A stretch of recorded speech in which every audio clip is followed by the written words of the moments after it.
श्री कृष्ण और सुखिया मालिन की कहानी। ये बात उस समय की है जब श्री कृष्ण बालक के रूप में थे। श्री कृष्ण का मनमोहक चेहरा देखने के लिए दूर दूर से लोग दर्शन के लिए आते थे। मैया यशोदा हमेशा नन्हे बालक कान्हा की नजर उतारती रहती थी। ब्रजधाम, मथुरा, बरसाना के लोग कान्हा के सुंदर रूप का ही वर्णन करते रहते थे। ब्रजधाम में एक सुखिया नाम की मालिन आती थी। वह फल, फूल और सब्जी बेचकर अपना गुजारा किया करती थी। ब्रजधाम में सुखिया जब भी गोपियों से मिलती तो वो उनसे नंदलाला के बारे में पूछा करती थी। बाल कृष्ण की लीला सुनने में सुखिया को बहुत आनंद आता था। उसका मन भी बाल कृष्ण के दर्शन करने को तरसता था। सुखिया श्री कृष्ण को देखने के लिए घंटों तक नंद बाबा के महल के सामने खड़ी रहती थी, लेकिन उसे श्री कृष्ण के कभी दर्शन नहीं हो पाते थे और शाम होते ही वे निराश होकर वापस अपने घर चली जाती।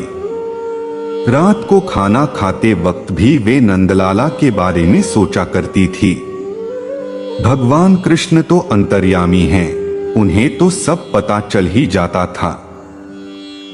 जब उन्हें पता चला कि सुखिया उनकी परम भक्त है तो उन्होंने सुखिया को दर्शन देने का निर्णय लिया।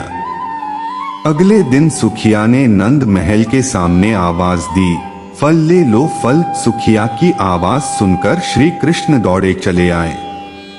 नंदलाल को अपने सामने देखकर सुखिया की खुशी का कोई ठिकाना न रहा।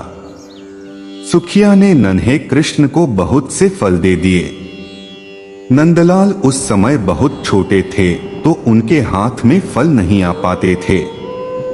फिर भी श्री कृष्ण को सुखिया का परम प्रेम बेहद ही पसंद आया।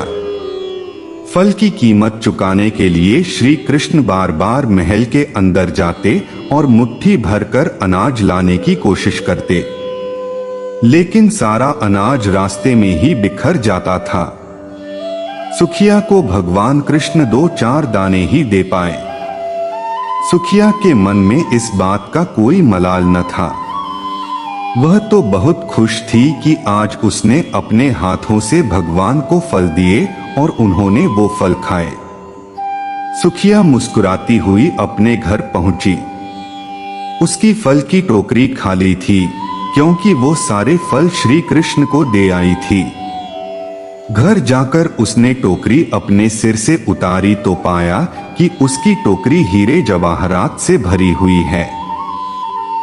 सुखिया समझ गई कि यह भगवान की लीला है। उसने मन ही मन बाल गोपाल को धन्यवाद दिया। इस तरह श्री कृष्ण ने अपनी परम भक्त सुखिया का उद्धार किया।